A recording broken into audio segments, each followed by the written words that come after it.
Mr. Speaker, sir, over the past decade, real wages have risen across all income levels, with wage growth highest for lowest income workers. Income inequality has decreased. Social mobility between generations remains strong.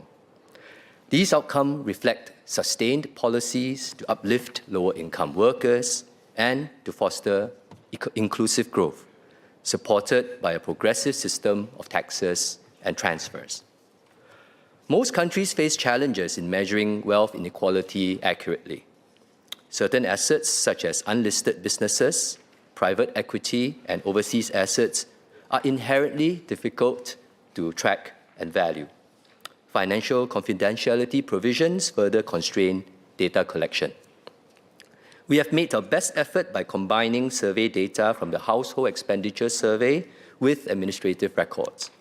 The survey captures information on assets such as bank deposits and unlisted assets, including overseas assets, and liabilities such as household arrears and bank loans.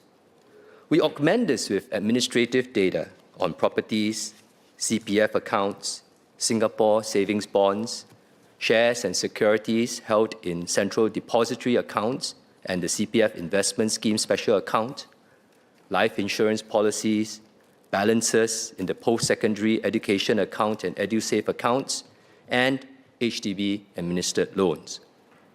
Property values are estimated based on their fair market value. We have progressively improved the coverage and quality of wealth data captured in the Household Expenditure Survey. We will continue to study how data collection methods can be strengthened. Like many other advanced economies such as the UK, Japan, and Germany, we rely primarily on survey-based approaches. We have no plans at this point to seek additional legislative or administrative powers to require more granular asset disclosure solely for inequality measurement. This is our first compilation of the Wealth Gini coefficient, and we do not have a historical series. We, however, intend to track this measure over time. The next cycle of the Household Expenditure Survey is planned for 2028, and we will consider whether additional indicators, which other members have suggested, can be provided. Members asked for further breakdowns of wealth inequality, such as by asset type, housing type, or age cohort. The Gini coefficient is measured at the household level and not at the individual level. Hence, we do not break it down by age cohorts. We do not compute Gini coefficients by asset type, as households can and do convert their wealth from one asset type to another. We also do not differentiate between public and private housing or between owner-occupied and non-owner-occupied housing in computing the wealth Gini, as this is a stock measure of net worth and not a measure of liquidity. We do not have sufficiently granular data at the moment to provide the breakdown between local and overseas holdings. Mr. Gerald Giam asked about wealth concentration at the top. The top 1% hold about 14% of total household wealth, while the top 5% holds about 33%. These levels are broadly comparable to advanced economies with similar wealth Gini coefficients.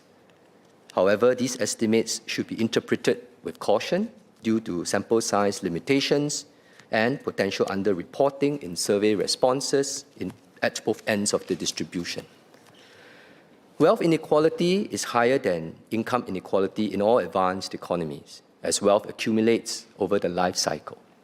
In Singapore, a significant part of household wealth, especially among lower and middle income households, is held in owner-occupied housing and CPF savings.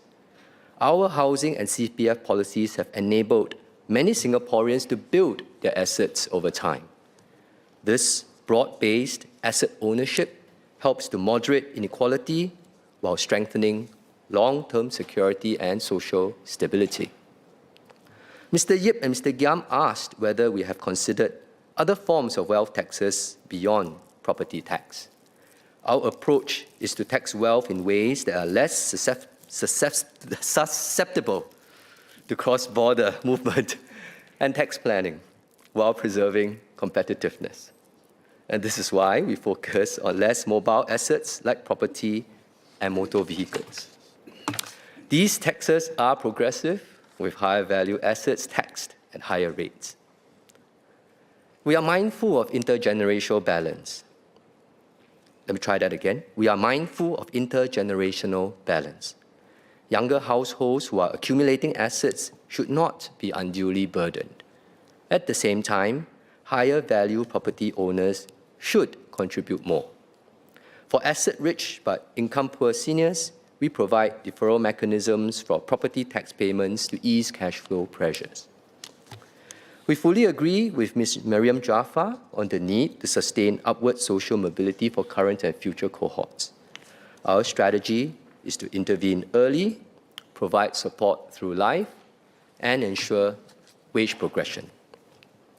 We have expanded access to affordable and quality preschool education to give children from all backgrounds a good start. Our schools provide a strong foundation with more support for those from disadvantaged households. Skills Future provides continuing learning opportunities for adults, including enhanced support for mid-career workers. The progressive wage model and workfare raise earnings and strengthen career pathways for lower-wage workers. For families facing complex challenges, Complink Plus provides more intensive, coordinated support in partnership with community organizations. Overall, Singapore remains in a stronger position than many advanced economies. But we do not take this for granted. Tackling inequality and improving mobility requires sustained investment across generations. We will continue to review and update our fiscal measures to ensure that they remain effective and sustainable. We remain committed to ensuring every Singaporean can start well, progress in life, and share in our nation's success. Thank you, Mr. Speaker.